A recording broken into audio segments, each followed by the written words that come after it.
Burial brings Mankesim to standstill. Grief. Fire destroys GCB Liberty House storeroom and bank closes. That's it for the Ghanaian Times. Well, I have the Daily Graphic here and comes with a photograph of the chairperson of the Electoral Commission, Madam Jean Mensah, and it says special voting tomorrow. EC cautions cast vote or forfeit civic rights.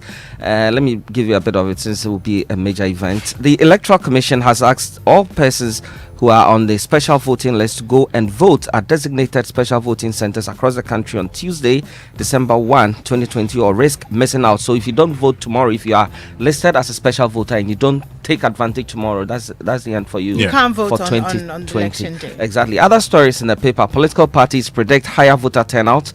This one says Information Ministry warns against fake news and prioritize national interest in election reportage. Professor Kakari urges the media. On back page, there's sports action. Ashanti Gold fails to glitter against Salitas. And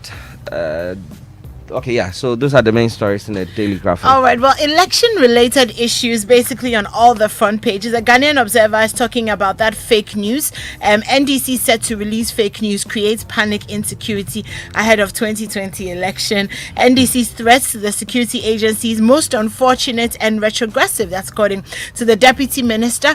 Akufo-Addo has been speaking. He says, turn out in your numbers, vote massively for the MPP. The Bugri Nabu rallies cucumbers to vote for Akufo-Addo. 2020 elections, vote wisely. Sanitation minister. I guess we can expect that from now until is Bugri Nabu not a chief now? He's a chief now, so I'm just wondering. Anyway, some chiefs have been openly campaigning. Let's move on. You know, the last days are very dangerous. You just need to be careful what you consume. You know, national security does tension at Michelle Camp following assault on a WO in traffic. This is in the Chronicle newspaper. NDC plans mayhem to steal votes. Reports suggest the Umbrella Party has paid to rig the vote. And beware of fake news. In the last days, Kojo Ponkroma says. On the front page of the Daily Guide, don't change Nana NPP. Ex-President Kufuor warns. Slain NPP MP buried. NDC begs Konedu. Apparently there's the usual. Okay, let me just move on from that because I don't think we have time for me to get into the story. National security behind Volta rebels, claims Mahama. Expect more fake news and insecurity, claims NPP. And Winston, did you see Asamoah Gyan play his first match as a Legon? Why are you laughing? Oh, it's okay. You don't worry. I'll say something when George Addo Jr. gets here. Okay. Baby Jet. All right. The New Crusading Guide, vote wisely. Cecilia Adapa appeals to Ghanaians. The NDC's fake news makers go to work, ready to release one today. Oh, really? Okay. I have no linkage with Amidu's letter, and President Commission's AstroTurf pitch in Second D urges residents to turn out in their numbers and vote massively for the NPP. And you know, the candidates have started asking their supporters to come out in their numbers. And we had something like a low turnout in the last election. Winston, if you yes, some people decided not to vote. But there's always that thing. Every 8 years, there's a high turnout. So in effect, this election would witness a high turnout. The next election, based on the figures, would see a low turnout. Okay. Then after that, so in 2028, you should expect a high turnout. So yes, this election naturally would have a lot of people turning out to vote. That's according to, we're looking at about 75-78% voter turnout compared to the 69%, in the last election. We had 2016. Wow. All right. Good. Well, the front page of the Finder, 253% ECG tariff hike under Mahama between 2012 and 2016. Akufo-Addo reduced it by 2%, so that 251. Anyway, senior minister inaugurates 250 megawatts hydro solar hybrid project at Bui Dam. Be wary of rise in fake news. Akufo-Addo commission. There seems to be some anticipated fake news that is coming because all the newspapers are talking about Somebody's actually predicting that there will be one drop today. Well, fire outbreak did not affect us, but branches closed as GCB. Akufo-Addo commissions 160-bed Trifu District Hospital. That's it for the Finder. The Economic Times, economic activities pick up sharply.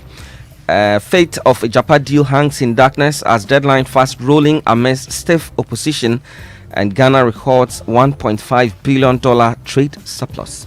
All right, my last paper, Business and Financial Times. Vote wisely. Cecilia Dapa advises electorate beyond the return loses 2.1 billion Ghana cedis to COVID-19. I guess that's based on the predictions for what this year would have been if we were fine. FDA supports first ever factory for physically challenged persons, and pandemic-induced job losses reduced by 70%. And Winston, the worrying news in Nigeria is that about 110 rice farmers had their throats slit when armed men stormed the farm last night, and it's very difficult for the country. These are innocent people who were just on their farms, and this happened to them. No idea who may be behind it. Wow. Exactly. That's Very sad scary. one. Very, That's very sad scary. one. And getting on to our online news review brought to us by Zenith Bank, in your best interest, and Goyle Good Energy. But going cashless has never been this convenient and exciting. Goyle e-payment system is now compatible with GH-Link, the national payment platform. So you can now use your GH-Link card on Goyle POS machine to purchase fuel. GH-Link cards offers additional payment options for fuel purchases at Goyle stations in addition to the Gold card. And every fuel purchase is recorded automatically on your monthly bank statement, helping cardholders track and manage their expenses. So go ahead and use your GH-Link card to buy fuel and all lubricants from any of Goyle's over 400 stations across Ghana. Go cashless and protect yourself, and stick to all COVID-19 protocols in these times. Goyle Good Energy, Goyle Yenara Yenzi. But explore a new world of cashless payments with Zenith Bank. Want to know how? Well, just dial *966*3# and follow the prompts to pay for purchases made at any merchant store displaying the GHQR code. Now, with the GHQR code, payments made are free, easy, and secure. Just dial *966*3# and pay the easy way. Think payments, think Zenith. Zenith Bank, delivering customer-centric banking in your best interest. And you know what, at Enterprise Group, now we always keep in mind that excellence leaves a mark, and today we're proud to receive a threefold confirmations of that fact. Now, Enterprise Insurance for retaining its membership in the CIMG Hall of Fame General Insurance category for the fourth consecutive time, and Transitions for being declared a CIMG Emerging Brand of the Year 2019, and Enterprise Trustees for being declared the CIMG Corporate Pensions Trustee Organization of the Year 2019. As always, we dedicate this honor to our cherished customers and pledge to keep working for your advantage. Dream big with us. Enterprise, your advantage. Okay, so really quickly, my Joy Online, 3 NDC executives involved in near fatal car accident. Olusegun Obasanjo has cautioned Akufo-Addo and Mahama ahead of the December 7th polls and disregard misleading video of disposal of ballots. That's according to the EC, and that's on my Joy Online. A lot more stories if you go on there. All right, so it's now time for the BBC News. Thank you very much, credible Fred Smith, and Enimado for joining us with the news review. But it's now time for the BBC News, brought to us by Fidelity Bank. Believe with us. But first, these few messages.